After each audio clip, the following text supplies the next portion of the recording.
Swayam Prabha. Digital India. Educated India.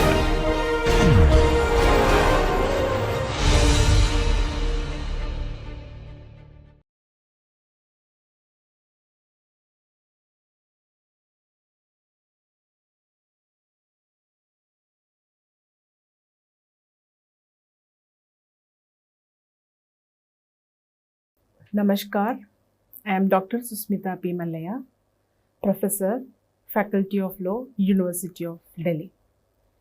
So, in this lecture today, we are going to discuss the insider trading and regulation of the financial market. Now, this is part of our Socio-Economic Offences syllabus, which has been given to you or with the course outline. So, what is a financial market? Now we are coming with again the concept of the white collar crimes and the socio-economic offences, daily difference. So the first is with respect to the financial market.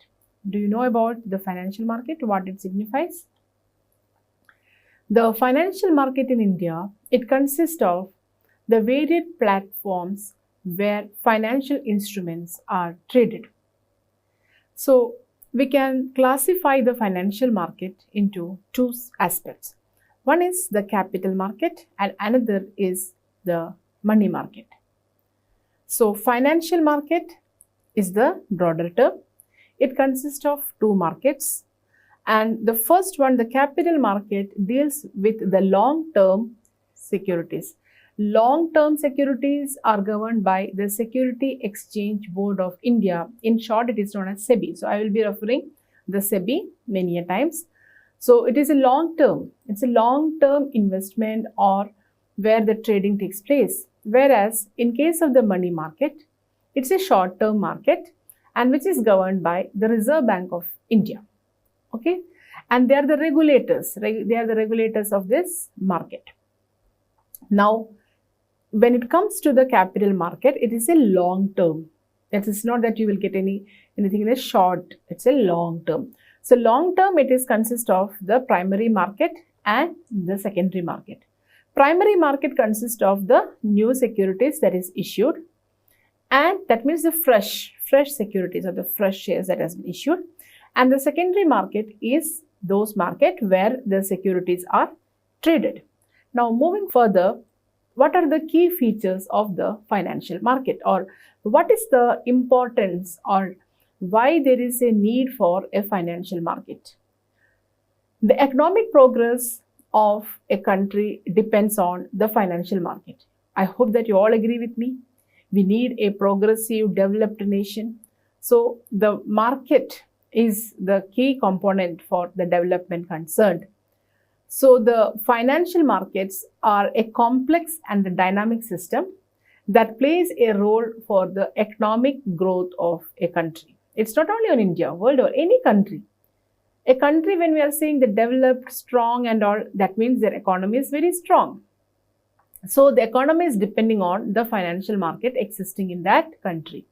So, when it comes to any country, it is a complex, it is a technical aspect which requires a technical skill to understand it. So, my object of this lecture is to make you understand the technicalities in a layman, or we can say that in a very simple term, so that you will be able to understand the concept of the financial market and the demand. So, here another feature of this financial market is the demand and the supply of the financial instruments will determine the determine the prices. It is dynamic. It is so dynamic as the financial instruments will determine the prices.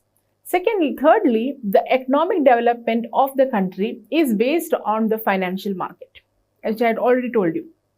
So, if the market fail, it will result in the recession and unemployment as well.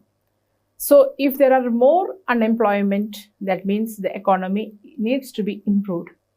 Then this financial market will bring together the investors. The key players in the financial market is the investors and the businesses. That means those persons who are doing the business and it will provide a platform for the capital to flow from those with access to those in need. So that means from those who are in excess, that will be given to those who are in need. So it's a platform. It's a platform where the activities, trading takes place. Then the SEBI, as I told you, the Security Exchange Board of India, is the primary regulatory body for an Indian security market. Now, what is the structure? We already have given a short glimpse. Let us see it in the detailed manner. One is the money market. What is a money market? It acts as a marketplace for a short-term borrowing and lending. At the wholesale level, it involves large volumes of transactions between traders and institutions. And at the retail level, the money market involves mutual funds brought by individual investors and accounts opened by the bank customers. They are risk-free and highly liquid. This is the money market. That means you will get very much easily you can liquidify your cash. Say for example, if you have the cash in hand, it is very easy for you to get it liquid. Suppose if you have a property, that is also an asset. But to get a person to purchase your land and property, it has a lot of procedures to be followed. You cannot just easily go and it will not be a liquid. So that is why and if you are investing in long term, it has a number of years it will take. So it's a long term. So here money market signifies a short term borrowing and lending quickly. So it is a large volume of transactions that will take place at the retail level. Now, when it comes to the capital market, it signifies it's a long-term securities. It will take long time to get you the returns that you are expecting. The securities that have a maturity period of more than a year. So, more than a year are traded in the capital market. So, within a year is a short term. But if it is more than a year, it is considered as a capital market. And subsequently, the market trades in both debt as well as the equity-oriented securities. And participants of the capital market include the foreign institutional investors, then financial institutions, NRI, individuals, etc. The capital market is further divided into the primary and the secondary market as we said. Now, so this is a short description about the financial market. Now, our lecture is focused on the concept of insider trading. Now, what do you mean by insider trading? Trade means the buying and selling of goods. Now, insider trading is that is taking place inside. So, what is this inside signifies? Where is the platform that the trade takes place? So, it is a practice. Insider trading refers to a practice of trading in the shares of a publicly listed company by a person having access to material information which is not publicly available and which may have bearing on the stock price of that company. So, what is that? It's certain kind of information. It's a information. So, take for example, the value of a share of a company in the market today is 100 rupees. Now, you are an employee of that company or a director or an agent or a person who is associated to that company. Now, because of that capacity, you are coming to know that the company is going to purchase certain other securities from other company or the merger is going to take place by which this 200 rupees share is going to have a value of 500 rupees tomorrow in the market. So, you are giving this information or you yourself is trading those for your benefit. So, you will get that profit. So, here tomorrow you are the market, the same price, the share of 200 is going to get in the market of 500. So, you are generating a kind of profit. And so, this profit is not actually, if you look into that, you have come to know about this information which you are using it. for your benefit or for others' benefit. So it is a practice of trading in the shares of a publicly listed company, because that is where the trade takes place. And because of your association, you are coming to know about the access of the material information. You are getting that material information. And now, if you look into that, it is an unethical practice. It is an unethical, and it will strike the credibility and integrity of the capital market. So if every person starts to do like this, it will have an impact on the market as a whole. So remember that is why individually and from the society's perspective, we cannot say that it is an offense. What is wrong? I am working in that company and I come to know about it. So what is wrong if I am making a profit? Am I not supposed to earn because I am working in that? But the problem is that in a long run, it is a public who are getting affected, because later on you are in a better position, but others are also giving or investing in your company. So they are in a very lesser pedestal, or they are the losers. So then they will stop relying on this company, and it will impact. So if you remember that there was most of this Harshad Mehta, we heard about the Harshad Mehta scam. So the price of that share increased to an extent that a share of 100 rupees, 200 rupees got 900,000 because of his insider trading. He done that, but it was not known. It was a huge increase in the market. The shares of that particular company, it increased. He became the most powerful person. And ultimately, when they come to know that this is what is happening, and there was a sudden decrease. There was a sudden decrease in the shares. The people who were trading, they had a very downfall. It is just like that. You are accumulating. You reach to a highest position, and suddenly you are caught, or suddenly unforeseen situations happens, and from 100 you are coming to a 0.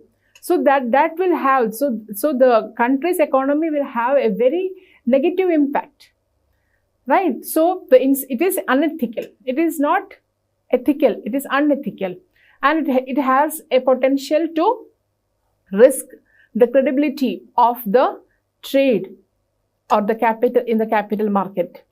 And when a non-public information is used for one's benefit, it compromises the honesty and transparency of the financial market. Honesty and trust is a very important aspect for a businessman to go on business or to do the business and to sustain in the market.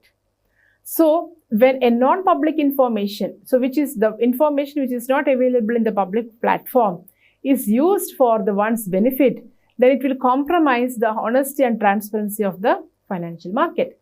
Then it is considered as a white-collar crime.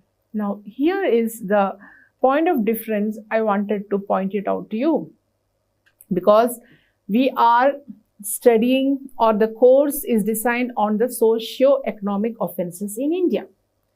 Now, I am using another terminology, that is the white-collar crime. It is considered because it is having a direct impact on the society.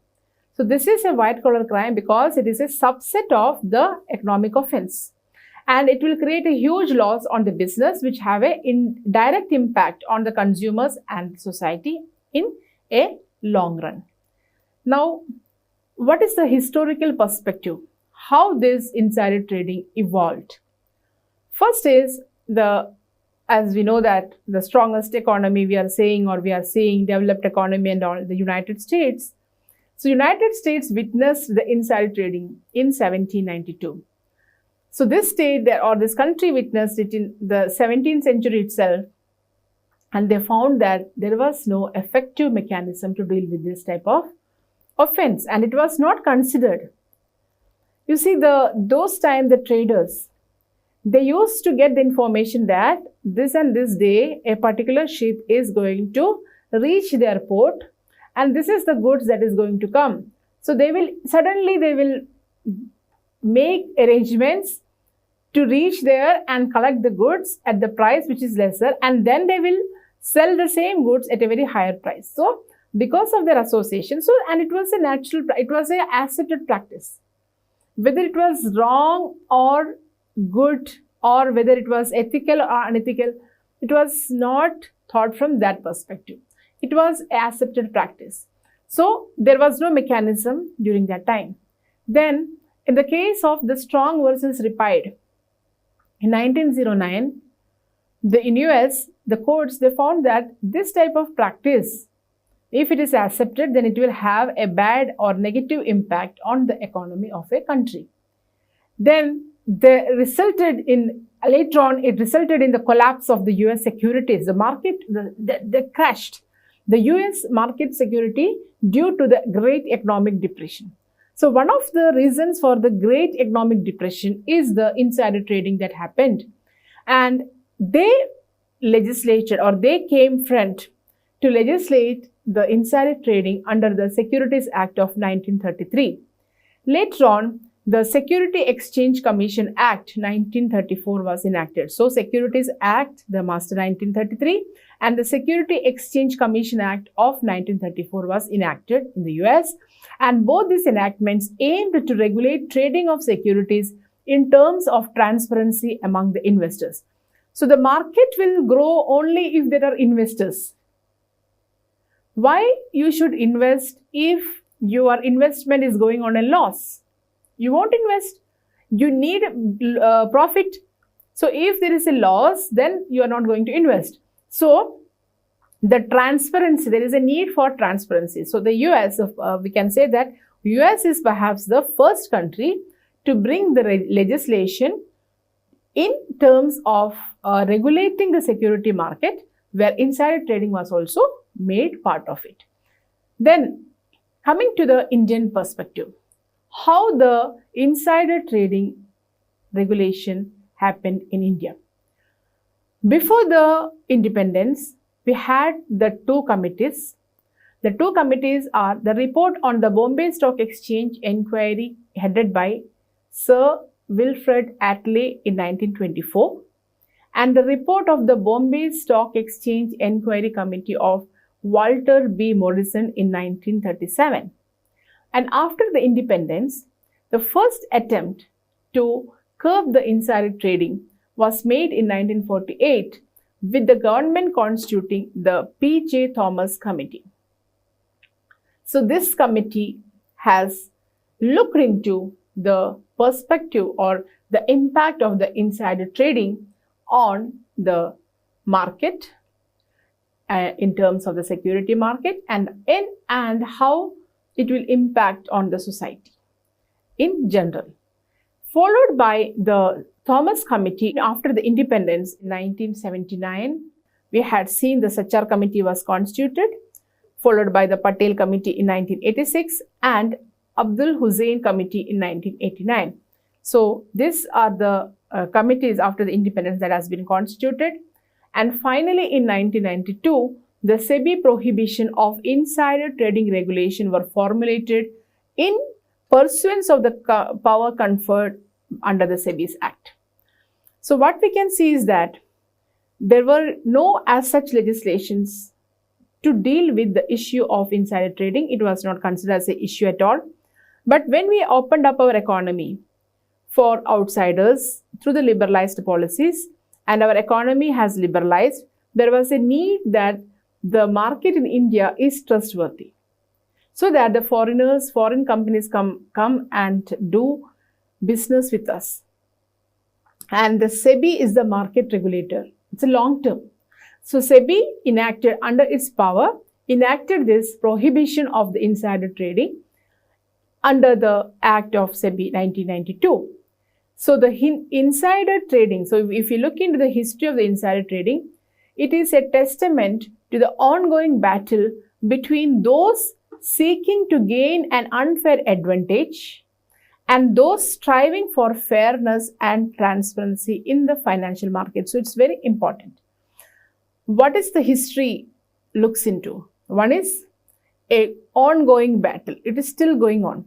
Even if there are legislations, even if there are rules, it's a market. So in the financial market, a tussle is happening between whom? Between those who are seeking to gain an unfair advantage. So they are seeking to gain an unfair advantage So the example which I told you, being an employee, I am trying to get an unfair advantage because of my position in that company. And then those rules, those on the other side, the other parties, the government, to strive for the fairness and transparency in the financial market. So on the one side, the government is trying to bring the transparency and the fairness in the market so that the investors rely on the market and they invest. More investment, then the more growth, then more economic development, and the country will become strong. So the main crux is the regulation of the insider trading. Now, ever since the trading of securities became well known among the investors worldwide, the concept of insider trading came into existence. Thus, now this concept of insider trading has become an alarming. Why? To term the investors worldwide due to the increase of the globalization of the business. So now the business is worldwide. We can see how the Amazon and the Google, they are ruling our life day to day. See, we are using the Googles, we are using the Amazon. Are they Indian incorporated companies? They are incorporated somewhere else, but they are having an important say in our day-to-day life. The mobile phones, the branded clothes, all these things you can see the market they are launching. E-business, we are the platforms which are providing. So what we can see is that it is alarming that the insider trading, if not regulated, then it will hamper the market. Now, the core element is that it creates a disparity of information between the general public and one with the insider.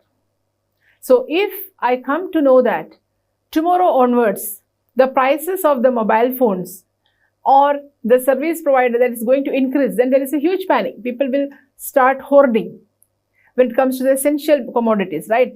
But here, the information is relating to the value or the trade, because here what is traded is the securities. So the more a person purchases it, he will become the kingmaker. So that is why the disparity will be created. A person will be having in a better position. So that is why if you see in the stock exchange what is happening, the price of the securities will increase sudden jump. Some companies will start with doing, say, when the government introduced the policies of the green energy, electric machines and all, then there is an increase for that type of shares value price increase. Suddenly you can see when something happens in the outside in the global market, immediately the prices will down. So this type of informations, the secret or sensitive information will be available with the persons who are inside the company. So that is why there is a need for a transparency. As a general public, we may not be aware of it. Now, what is or who is an insider? So insider trading, I hope that you understood what's an insider trading. So it's a trading or it's a information that you are acquiring because of your peculiar position with respect to that company. Now, who is an insider? Now, the SEBI Prohibition Trading Insider Trading Regulations 2015 Section 2E defines an insider as someone connected to a company or deemed to be connected who has access to or is reasonably expected to have access to unpublished price-sensitive information. So, it is very important. UPSI, that is unpublished price-sensitive information about the company securities. So, the insider is someone who is connected to a company, or, so it is not, one is the connected with the company or deemed to be connected. So, it's not that real connection, it is deemed, presumption. Who has access to or is reasonably expected to have access to unpublished price sensitive information. So, it is not published. It is something which is unpublished, price sensitive. So, it is not all information. It is not all information. It is the price. See, it is what is price. So, price is the determining factor here. Being a insider, you will be having lot of information. That is fine.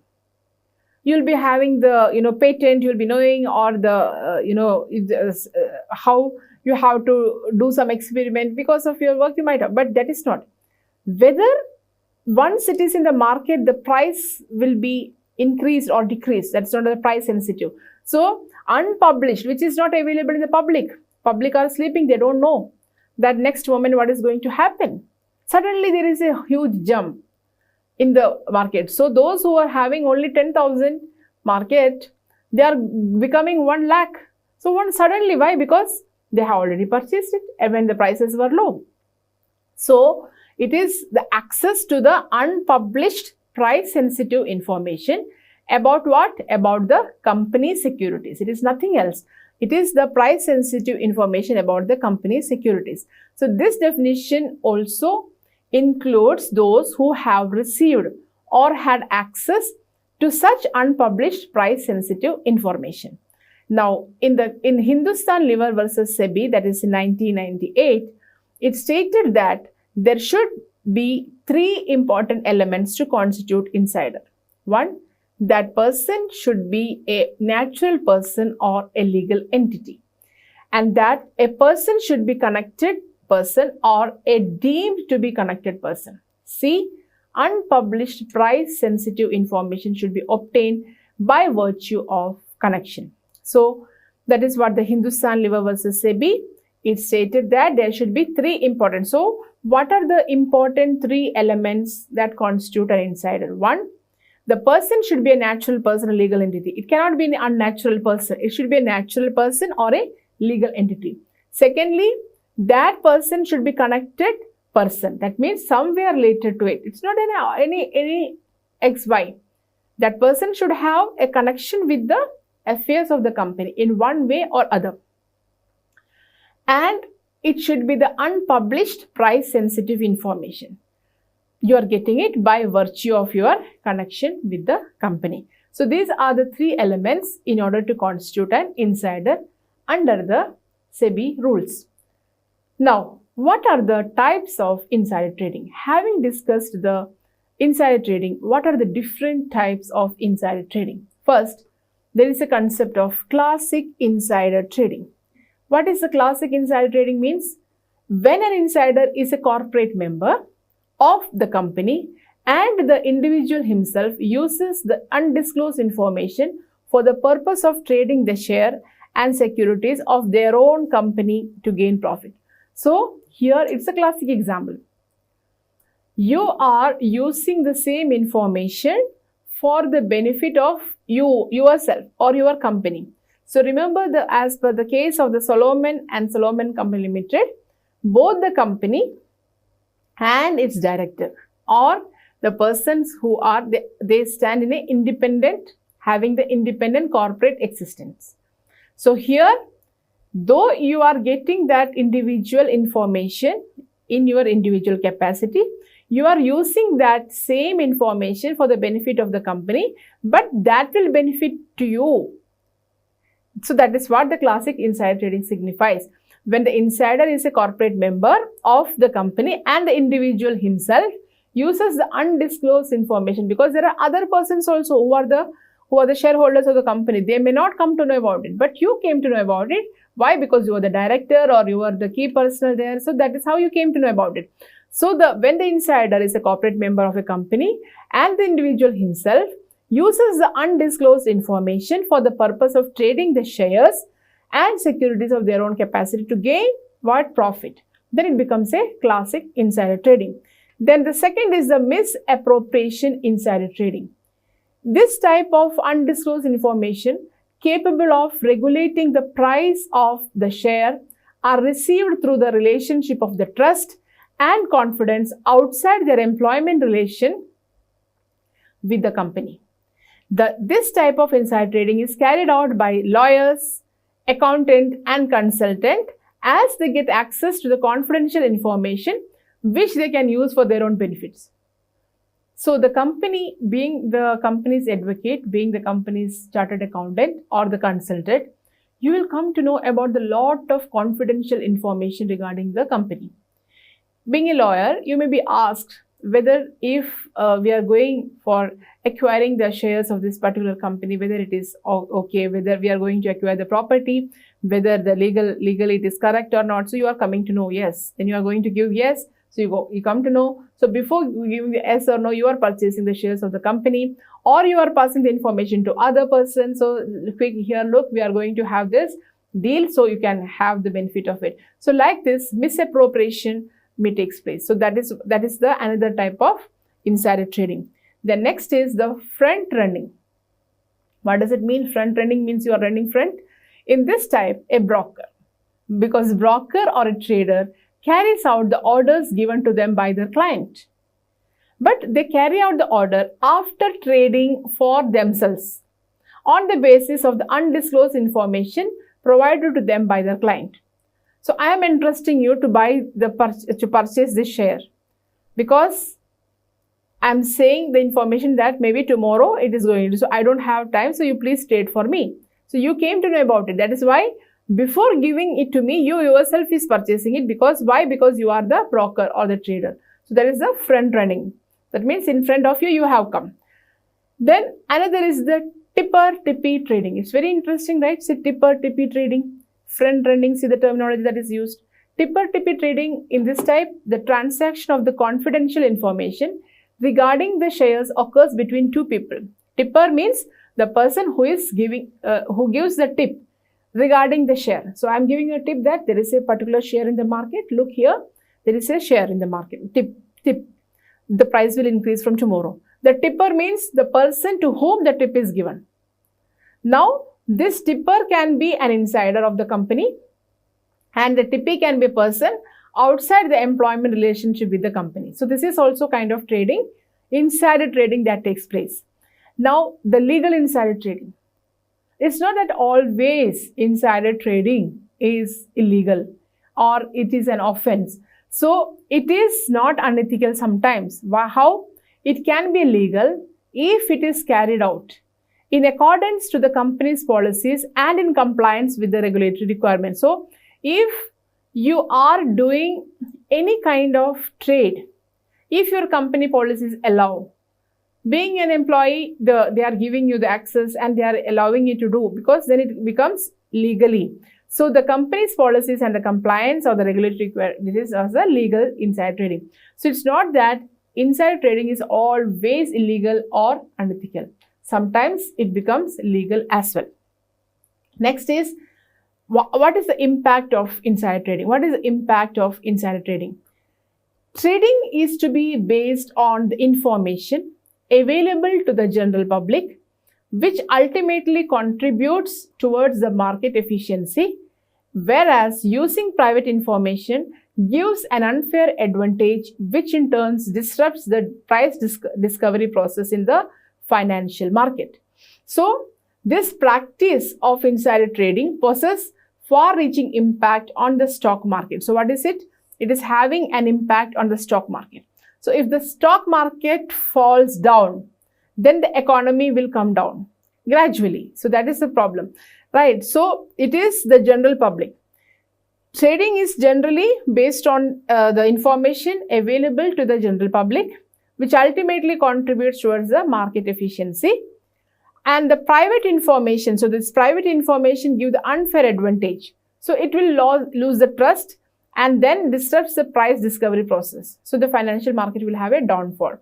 Then it is unethical and the illegal act which not only distort the balance of the stock market but also damage the trust of the investors. The investors will stop trusting to carry on the business in India. If it is a foreign investor, he will stop investing in the stock of the Indian market. Then what will happen? Then our country economy will come down, and in long run, all the policies, the schemes that the government is introducing. See, we are happy that government is giving so much of schemes for the welfare of the needy people. Lot of schemes the government is bringing up. But from where the government is doing? Do you think that government needs money to do that? And how the government will get that money? It is from the taxpayers as well as the business income that is generated, revenues that is generated because of the business. You can see that for GST, so many taxes are levied by the government. So education says, you can see. So it is through that only the government is giving you the schemes. And if the government is not having that much of capital or the money in their hands, how they will give it to the needy people, how they will give the free education, how they will give the free food, how they will give the shelter. No, nothing can be done. So that is why it is very important to look that this type of unethical practices are controlled so that the people will invest. Then it destroys the backbone of the financial system of the country. So the financial system of a country will stand still, or it will destroy if the insider trading is allowed. But remember that it's not that all the insider tradings are illegal. There may be legal, as I told you, that depending upon the act that has been done. Then now the main question, is it a white collar crime, or why it is a socio-economic offense? It is considered as a white collar crime because it takes place in the security market by using the unpublished price sensitive information. And who is doing it? It is not the public. Every individual is not getting that information. It is the type of crime typically committed by the individuals in position. That's why individuals in position of power, trust within a company. So, white collar crimes are those offenses that are done by the individuals in their professional capacity. Edland Sutherland also has described in his criminology that this is the subtle difference between the socio-economic offenses and the white collar crimes. So, insider trading is a white collar crime in particular and socio-economic offense in general. You got it? So, you should understand this difference.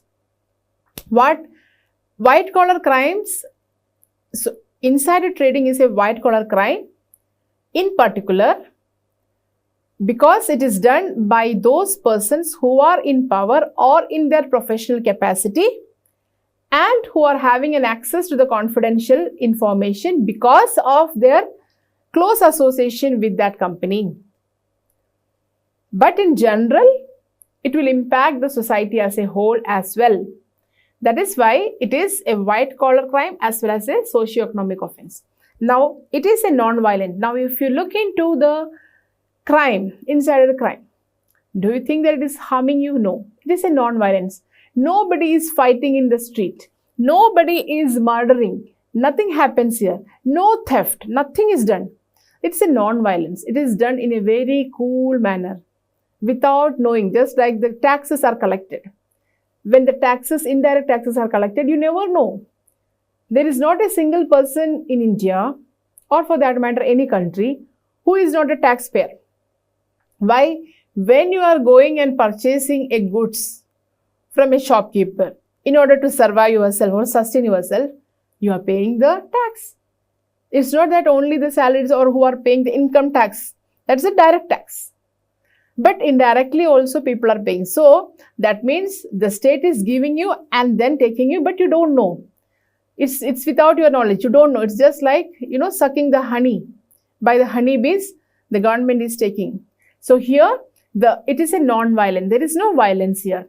And the financial crime that often involves deception and the abuse of the position of the trust. Now, while these offenses may not involve the physical harm or violence, the impact on the business, individuals and economies is devastating, because that is what I told you, that you will think that it is fine, but it will have a huge impact on the lives of the common people in a later stage. Now let us see some of the cases relating to the leading case relating to the insider trading. In 1998, the Hindustan Liver Limited versus SEBI is one of the leading cases relating to the insider trading. So this case is one of the earliest instances where the SEBI took action against the insider trading. So HLL had purchased a large number of shares from the Unit Trust of India, shortly announcing a merger with another subsidiary. So you can see that HLL, that is the Hindustan Liver, they purchased a large number of shares from the UTI, that is the Unit Trust of India, shortly before announcing. So what is the information here? They came to know that merger is going to happen with the other subsidiary. So they purchased. Now, SEBI's investigation concluded that this constituted the insider trading. And this led to the amendments in the regulations, including the more precise definition on the unpublished information. So they have made or they have defined what will constitute the unpublished information. It is because of this case. And second is, in 2004, another case is the Reliance Industries India Limited versus SEBI. So in this case, the Reliance Industries Limited was accused of the insider trading related to its dealings with the shares of Larsen and Toubro, L&T. So while SEBI initially found the RLI at fault, the appellate tribunal reversed the order, citing the lack of evidence that information was passed by the RLS nominee on the L&T's board. So this is a very important aspect, lack of evidence. How will you prove that you have received or that person has received the information and that he has misused? So that is why lack of evidence make the cases unnoticed or fail when it comes to the appellate tribunal as well. Now, another case is the Dilip Pense versus SEBI, which is in 2017. And after investigation, the board found the Tata Finance Limited guilty of the insider trading. However, the appellate authority set aside the order of the SEBI on the ground of failure to allow the appellant to cross-examine witness on whole statements charges were levied against the appellant. Now, you can see that these are some of the instances. Lack of evidence, lack of following the procedural formalities that is required. This all becomes the ground for the acquittal, or this all becomes the ground for saying that insider trading has not happened. So this is the problem. This is one of the challenges to prove the insider trading as an offense to be decided. Now, Securities Exchange Commission versus Rajat K. Gupta in 2014. The US court convicted Rajat Gupta for conspiracy. So you can see that it is a cross-border crime. It can be a cross-border crime. So here, though he is an Indian person, Indian director, the US court convicted for conspiracy and securities fraud. It is fraud and sentenced him to 2 years imprisonment and imposed a fine of $5 million USD for violation of insider rules contained in Section 10 subclause B of the Security Exchange Act of 1934. Then another case is the Aftec Limited insider case in 2017, where the SEBI had imposed a total penalty of 7.5 lakh on Aftec Limited and its 4 officials for failing to make necessary disclose of price-sensitive information to the stock exchange before acquiring NIVU Infrastructure and Telephone Services Limited under the Code of Corporate Disclosure Practices of Prohibition Insider Trading Regulation. So these cases highlights how the courts have dealt with the issue of insider trading. And another very important case is relating to the Rakesh Agarwal versus SEBI, which has been decided in 2023 by the Supreme Court. So if you look into that, Rakesh Agarwal, he was the managing director of the ABS Industries, and he was accused of insider trading after his brother-in-law purchased shares. So here, who is the insider? That is, he has passed on the connected person is the brother-in-law who purchased the share before a merger announcement with the Bayer AG. And SEBI initially found the Agarwal guilty. Okay. But the Security Appellate Tribunal, so these are all the authorities under the under the SEBI Act, the Security SAT overturned the decision.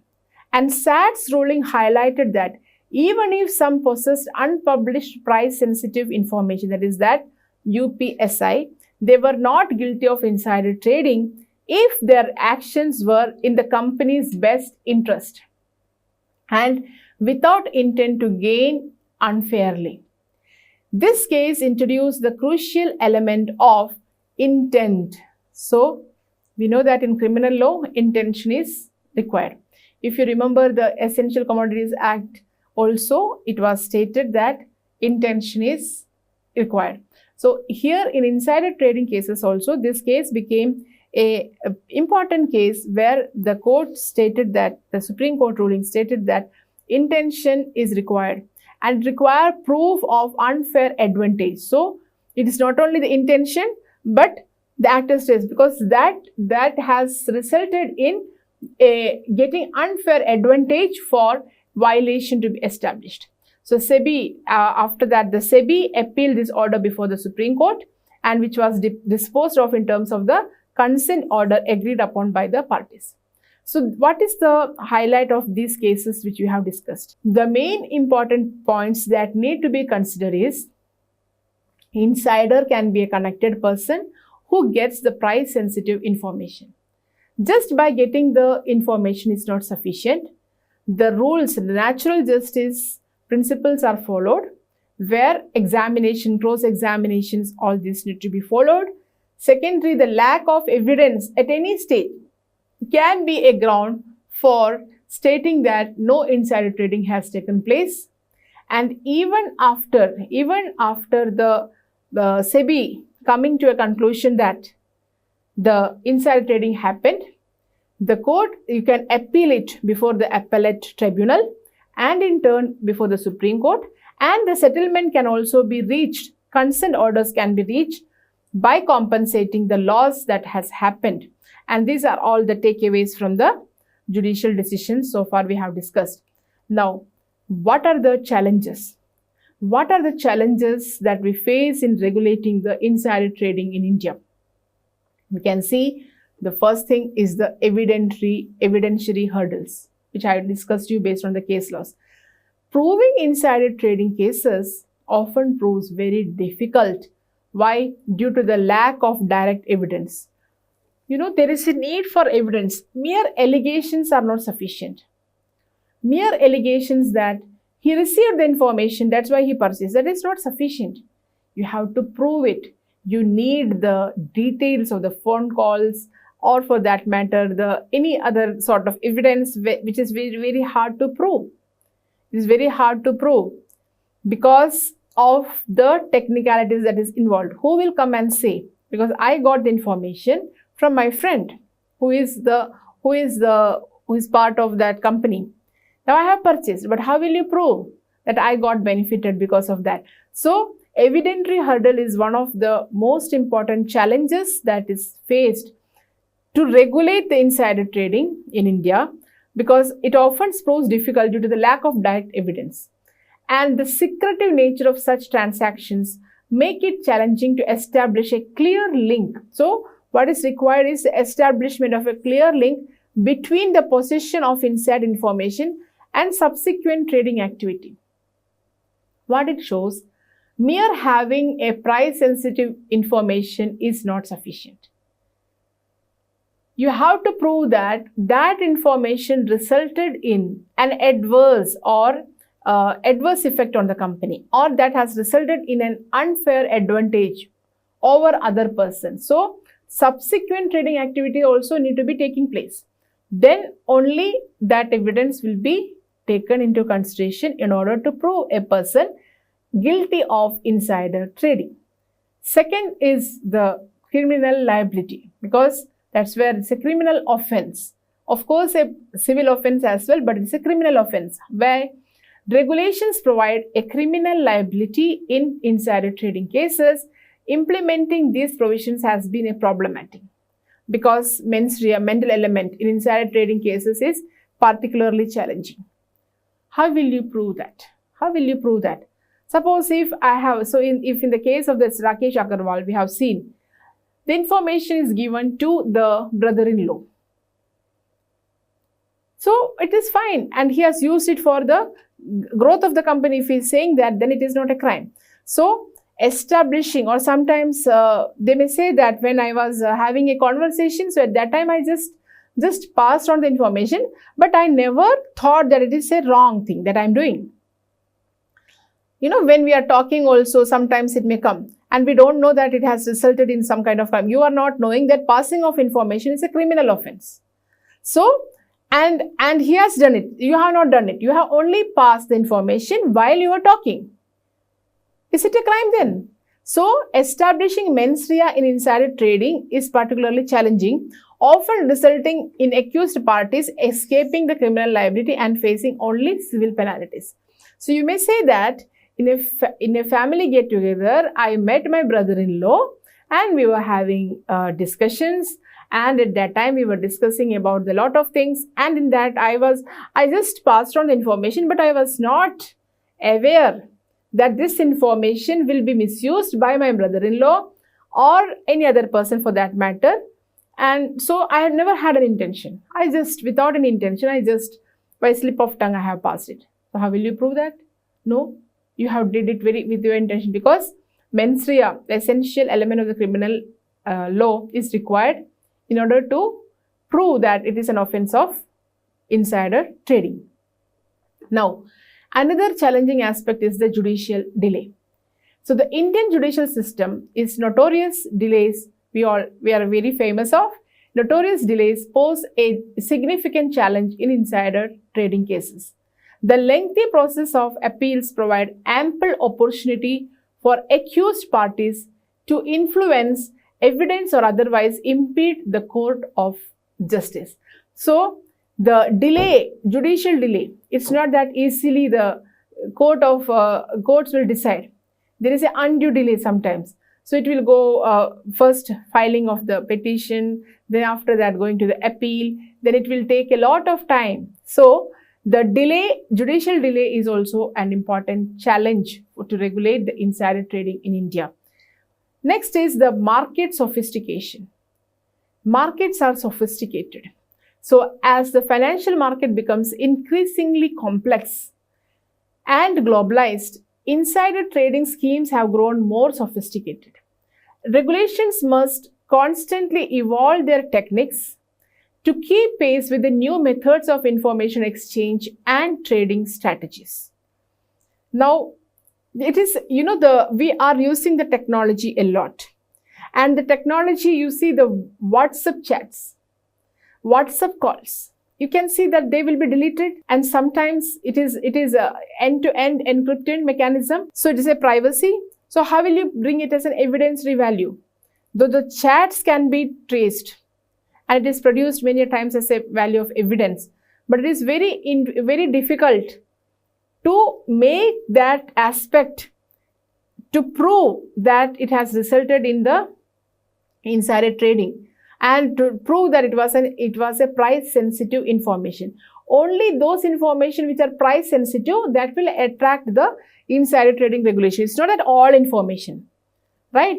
Then the cross-border issue, because now we are living in a globalized world. We are coming up with the concept of the global villages. Now the villages are becoming global. So this is a scenario which we are living now. So the era of the global finance, insider trading often transcends national borders. And this presents a challenge in terms of the jurisdiction and the international cooperation, investigations and enforcements. So it is not very easy. So you are passing on the information to a foreigner and the foreigner is using it. So what is the jurisdiction? And he is using it. So can you book him for it? We see the case of the Rajat Gupta's case. So that these all becomes a cross-border issues, and it becomes a challenging perspective. Now having said this, that what is an insider trading signifies, who is an insider, and how the SEBI, that is the cases, how the judiciary has taken up the issues of insider trading and the SEBI, let us see that there is a need for balancing the regulation, and this balance of regulation will make or create an efficient market in India. So efficient market means regulating or balancing. As I told you that we have seen the different types of insider trading. So the question is now whether insider trading need to be more criminalized. So there is an ongoing debate about the appropriate level of regulation. While the strict rules, no doubt, strict rules are necessary to maintain the market integrity, but it will that is the more regulations, it would potentially hamper the market efficiency and liquidity. So the market liquidity and efficiency, it will come down. because you are engrossed in lot of legal work, you are engrossed in lot of legal hurdles, or you can say that the strict rule. Now I have the information, maybe I have to pass on the information, but because of the rules or because of that strictness, I'm just thinking twice whether to give it or not. So it may cause hamper, and the people will be hesitant to come and rule. So it is good that we require the rules, but the more it will hamper the economy. And there we have the concept of investor protection and compensation. There is a need for compensating those who have suffered the loss in the market. So the current regulations often fail. They often fail to adequately address the issue of compensating investors who may have suffered losses due to the insider trading activities. Because insider protection fund, so that is also there. We will be discussing it in the while we will be dealing with the role of the SEBI in regulating the insider trading. So now, just for the information, the current regulations often they fail to address the issue of compensating investors who may have suffered losses due to insider trading activities. So this challenge underscores the need for continued refinement of insider trading regulation and enforcement mechanisms in India. So there is a need for continued refinement of insider trading regulation and enforcement mechanism in India. Now, another balanced approach that is required is the global harmonization. As I told that it's a cross-border sometimes. So there may be increasing pressure for greater harmonization of insider trading regulations across jurisdiction, particularly as Indian companies become more globally integrated. The Indian companies are becoming more globally integrated, so this could lead to closer alignment with international standards and practices. So apart from that, there is a need to strengthen the corporate governance. So the corporate governance is a mechanism where the corporates are coming and doing the business in a very transparent manner. They are not abusing their powers, their positions, even becoming the directors. They are all. That's why the independent director concept has been introduced under the Companies Act. And the Companies Act was also dealing with the concept of insider trading by making it as a punishable offense, giving the punishment to those persons who are involved in trading the insider information. But now we have the SEBI as rules, come up with the rules. And then there is a need for enhancement of the international cooperation. So we can see that with this, that the insider trading is a socio-economic offense, which in particular termed as a white collar crime, and there is a need to address this issue of insider trading in order to have a good or fair or a market, financial market which is efficient, which in turn will help for the progress of a country, economic growth of a country, and which will have an impact or which will help the people to have a good place or a place where they can get the goods at a reasonable price, as well as the nation which will take care of their needs, and this price sensitive information that is not misused. So it is not that it should be a hardcore crime, but it need to be balanced with to have a fairness in the transaction that a person is doing. And next class we will be dealing with the regulation, SEBI as a regulator, how they are looking into the insider trading, how they are regulating the insider trading regulation in India. So with that, I am ending today's lecture. Thank you.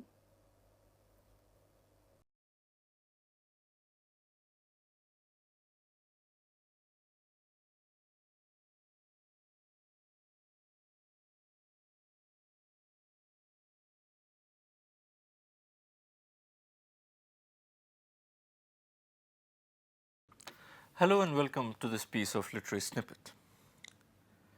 We usually know William Shakespeare as the most revered figure in the history of English literature. But we often tend to forget that he has also been one of the most hated figures in literature. And here I am not talking only about those boys and girls who have to memorize long sections from Macbeth or King Lear or Julius Caesar. before they can go and sit for their school or college exams, but I'm also talking about people who are themselves quite famous authors. Tolstoy, for instance, considered the writings of Shakespeare to be, and I quote, crude, immoral, vulgar, and senseless. George Bernard Shaw absolutely loathed Shakespeare, as he did Homer. But perhaps no other criticism about Shakespeare is more damaging than the one which says that Shakespeare is a marvelous storyteller, provided someone has told him the story earlier. Now, this piece of criticism is particularly damaging because it is true. None of Shakespeare's plays contain any original story whatsoever. They are all written using pre-existing materials, pre-existing stories. Now, does that diminish the stature of Shakespeare as a dramatist? Well, I'll leave that for you to decide.